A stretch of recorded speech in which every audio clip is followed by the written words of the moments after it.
रपुंज़ेल की कहानी। एक समय की बात है, जर्मनी के एक गांव में जॉन नाम का एक आदमी रहता था। उसकी पत्नी का नाम नैला था। वो दोनों निसंतान थे। उनकी इच्छा थी कि उन्हें भी एक प्यारा सा बच्चा हो जाए। इसके लिए वो रोज़ भगवान से प्रार्थना करते थे। एक दिन भगवान ने उनकी प्रार्थना सुन ली और नैल गर्भवती हो गई। नैल ने तुरंत यह बात अपने पति जॉन को बताई। इस खबर को सुनकर जॉन भी काफ़ी खुश हुआ और दोनों ने इसके लिए भगवान का शुक्रिया अदा किया। नैल के प्रेग्नेंट होने के बाद जॉन उसका पूरा ख्याल रखने लगा।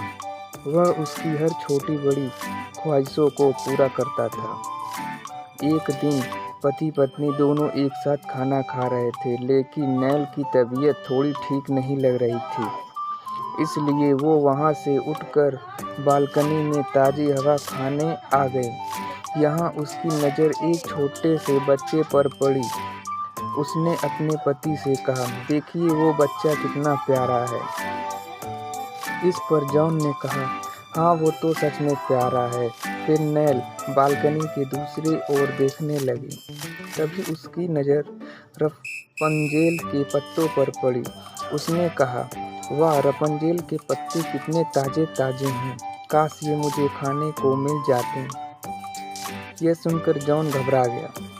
उसने कहा, अरे तुम ऐसा मत कहो। वो महल जादूगरनी गोथल का है। वहाँ जाना नामुमकिन है।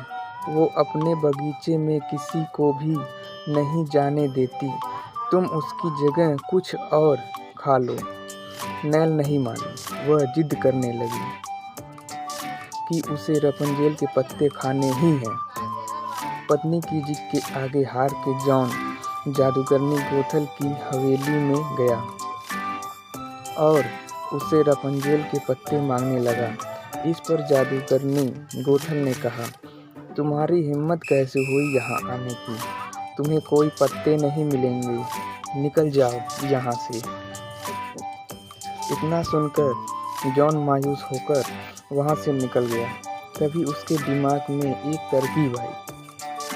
आधी रात के समय जॉन उठा और एक टोकरी लेकर जादूगरनी के बगीचे में गया। वहाँ उसने रपुंज़ेल के कुछ पत्ते चुराए और वहाँ से दबे पांव निकल गया। इस घटना को जादूगरनी ने अपनी हवेली की खिड़की से देख लिया। अगले दिन जब जॉन ने अपनी पत्नी नैल को रपुंज़ेल के पत्ते लाकर दिए तो वह खुश हो गई और अपने लिए रपुंज़ेल का सलाद बनाने चली गई। जैसे ही नैल सलाद लेकर खाने बैठी, तभी वहाँ वो जादूगरनी गोथल आ गई। उसने टेबल पर जब रपुंज़ेल के पत्तों को देखे और जॉन पर चिल्लाने लगी। जॉन उसकी बातें सुनकर काफ़ी डर गया और उससे माफ़ी मांगने लगा। जॉन ने कहा, गोथल, मुझे माफ़ कर दो। मैं मजबूर था। मेरी पत्नी प्रेग्नेंट है और उसे बड़ी इच्छा थी कि वह रपुंज़ेल के पत्तों को खाए। मैंने तुमसे पत्ते मांगे थे, लेकिन तुमने मेरी एक नहीं सुनी। आखिर में मजबूर होकर मुझे उन पत्तों को चुराना पड़ा। जॉन की बात सुनकर जादूगरनी गोथल ने कहा, तुमने मेरे बगीचे से रपुंज़ेल के पत्ते चुराकर बड़ी गलती की है। इसके लिए मैं तुम्हें सज़ा ज़रूर दूंगी। अगर तुम चाहो तो मेरी सज़ा से बच सकते हो। बस इसके लिए तुम्हें अपना बच्चा जन्म के बाद मुझे देना होगा। इतना कहकर गोथल वहाँ से चली गई। जादूगरनी गोथल की बात सुनकर जॉन और नैल दोनों काफ़ी डर जाते हैं और वो बच्चे के जन्म के बाद उस शहर को छोड़ने का फैसला करते हैं। कुछ दिन बाद नैल एक प्यारी सी बच्ची को जन्म देती है। बच्ची के जन्म लेते ही नैल और जॉन वहाँ से भागने लगते हैं। तभी रास्ते में उन्हें वो जादूगरनी मिली और वो अपने जादू से बच्ची को लेकर गायब हो गई। इधर नैल और जॉन अपने बच्चे की याद में रोने लगे। उधर वो जादूगरनी उस बच्ची का काफ़ी प्यार से लालन पोषण करने लगी। उसने बच्ची का नाम ही रपंजेल रख दिया। रपंजेल जैसे जैसे बड़ी हुई उसके बाल उससे दोगुने लंबे होते चले गए। एक दिन जादूगरनी गोथल रपंजेल के बाल संवार रही थी, तभी उसके गुरु वहाँ आ जाते हैं। वो गोथल से कहते हैं, सुनो गोथल, अब समय आ गया है कि तुम रपंजेल को लेकर मेरी मीनार चलो। अब उस मीनार की देखभाल तुम्हें ही करनी है। इतना कहकर गोथल के गुरु रपंजेल और गोथल को वहाँ से लेकर सीधे मीनार पहुँचे। मीनार पहुँचकर गुरु ने गोथल और रपंजेल को एक कमरे में कैद कर दिया और कहा, गोथल, अब मैं थोड़ा आराम करना चाहता हूँ, इसलिए ये मीनार तुम्हारे हवाले कर रहा हूँ। इसकी देखभाल अच्छी तरह से करना। अगर इससे कुछ हुआ तो मैं तुम्हें इसके लिए कठोर दंड दूंगा। इस पर गोथल ने कहा, गुरुजी, आप निश्चिंत रहें, मैं इस महल की देख रेख अच्छी तरह से करूँगी। इसके बाद गोथल के गुरु वहाँ से चले गए। गुरु के वहाँ से जाते ही गोथल ने रपंजेल से कहा, मैं कुछ सामान लाने के लिए बाजार जा रही हूँ, तब तक तुम इस महल की देखभाल करना। गोथल की ये बातें सुनकर रपंजेल सोच में पड़ जाती है कि वह इस मीनार से भला नीचे कैसे उतरेगी। यहाँ तो कोई सीढ़ी भी नहीं है। इतने में गोथल रपंजेल के लंबे बालों को मीनार से नीचे लटका देती है और कहती है, मैं इसके सहारे ही नीचे उतरूंगी और जब मैं बाजार से वापस आऊंगी तो तुम्हें आवाज़ लगाऊंगी। मेरी आवाज़ सुनकर तुम अपने बाल ऐसे ही मीनार से नीचे की ओर लटका देना ताकि मैं उसे पकड़कर ऊपर आ जाऊं। इस पर रपंजेल कहती है, ठीक है। अब जल्दी से गोथल रपंजेल के बालों के सहारे नीचे उतरकर बाजार चली जाती है। गोथल के जाने के बाद मीनार में अकेली बैठी रपंजेल अपना मन बहलाने के लिए गाना गाने लगती है। इसी दौरान एक राजकुमार उस जगह से सैर करने के लिए आता है। तभी उसे रपंजेल के मधुर गीत सुनाई देते हैं।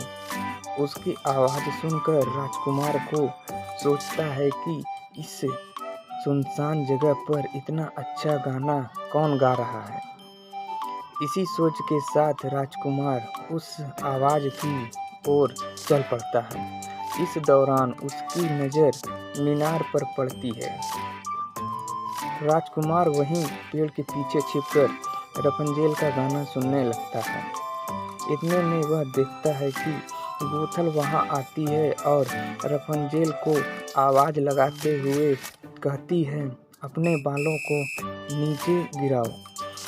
यह सुनकर रपंजेल तुरंत अपने बालों को नीचे गिराती है और गोथल उसके सहारे मीनार के अंदर चली जाती है। राजकुमार यह सब देखकर हैरान रह जाता है। अगले दिन फिर राजकुमार वहां आता है और देखता है कि रपंजेल के बालों के सहारे गोथल नीचे उतरकर बाजार चली गई। जैसे ही गोथल थोड़ी दूर पहुंची जाती है तो राजकुमार मीनार के पास पहुंचकर आवाज़ लगाता है, रपंजेल, रपंजेल, तुम अपने बालों को नीचे गिराओ। यह सुनकर रपंजेल अपने बालों को नीचे गिरा देती है। फिर राजकुमार बालों के सहारे मीनार में घुस जाता है। राजकुमार को देखकर रपंजेल डर जाती है। वह पूछती है, तुम कौन हो? इस पर राजकुमार कहता है, अरे तुम डरो नहीं, मैं कोई चोर नहीं हूँ। मैं यहाँ तुम्हारा गाना सुनकर आया हूँ। तुम्हारी आवाज़ बहुत मीठी है। इस पर रपंजेल काफ़ी खुश हो जाती है और राजकुमार को गाना सुनाने लगती है। इसी तरह रोज राजकुमार मीनार आने लगा और देखते ही देखते दोनों को एक दूसरे से प्यार हो जाता है। एक दिन रपुंज़ेल अपने बारे में राजकुमार को बताती है। वह कहती है, गोथ कैद मेरी माँ नहीं है, उसने मुझे यहाँ कैद करके रखा है, वो मुझे कहीं भी नहीं जाने देती। यह सुनकर राजकुमार रपुंज़ेल से वादा करता है कि वह उसे उसके असली माँ बाप से ज़रूर मिलाएगा। इतना कहकर राजकुमार मीनार से निकल जाता है। तब तक गोथल वहाँ आ जाती है और राजकुमार को वहाँ से जाते देख लेती है। वह तुरंत आवाज़ लगाती है, रपुंज़ेल रपुंज़ेल, तुमने अपने बालों को नीचे गिराओ। रपुंज़ेल अपने बालों को नीचे गिराती है और वह ऊपर मीनार में चली जाती है। मीनार में घुसते ही गोथल सीधे रपुंज़ेल पर गुस्सा करते हुए कहती है, मैंने तो सोचा कि मैं तुम्हें बाहर की दुनिया से दूर रखने में सफल हो गई, लेकिन ऐसा नहीं है। गुस्से में गोथेल को चिल्लाकर रपुंज़ेल के बाल काट देती है, फिर उसे एक सुनसान से रेगिस्तान में ले जाकर छोड़ देती है। इस बात से अनजान राजकुमार अगले दिन फिर मीनार के पास आता है और आवाज़ लगाता है, रपुंज़ेल रपुंज़ेल, तुम अपने बालों को नीचे गिराओ। रोज की तरह ही रपुंज़ेल के बाल नीचे गिरते हैं, जिसे पकड़ कर वो मीनार में प्रवेश करता है, लेकिन इस बार वो हैरान रह जाता है। दरअसल मीनार में रपुंज़ेल नहीं होती, गोथल थी। वह उसे देखकर पूछता है, रपुंज़ेल कहाँ है? गोथल कहती है, तुम जिस रपुंज़ेल की तलाश में यहाँ आए हो, वो अब यहाँ नहीं रहती।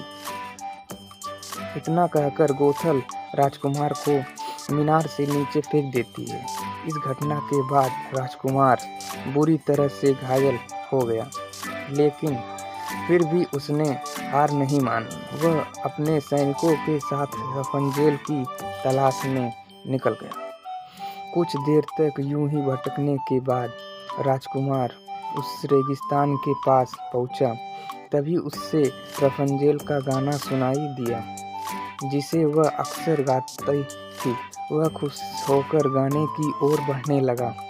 कुछ दूर जाने के बाद उसे रपुंज़ेल मिली।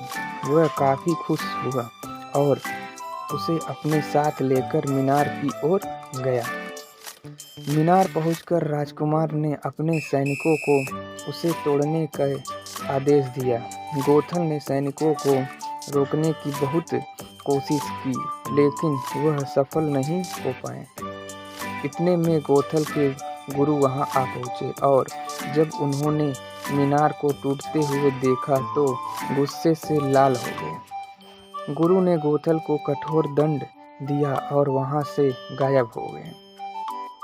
इसके बाद राजकुमार अपने साथ रपुंज़ेल को महल ले गया और वहां उसे उसके असली माता पिता से मिलवाया।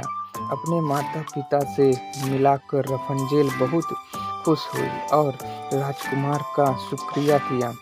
इसके बाद सभी लोग खुशी खुशी वहां एक साथ रहने लगे। कहानी से सीख, हमें कभी किसी के बारे में बुरा नहीं सोचना चाहिए, क्योंकि बुरे का अंत हमेशा बुरा ही होता है। दोस्तों, इस कहानी से आपको क्या सीख मिलती है कमेंट बॉक्स में ज़रूर बताएं। ऐसे ही कहानी सुनने के लिए चैनल को सब्सक्राइब और कमेंट करें, फॉलो करना ना भूलें। जय हिंद।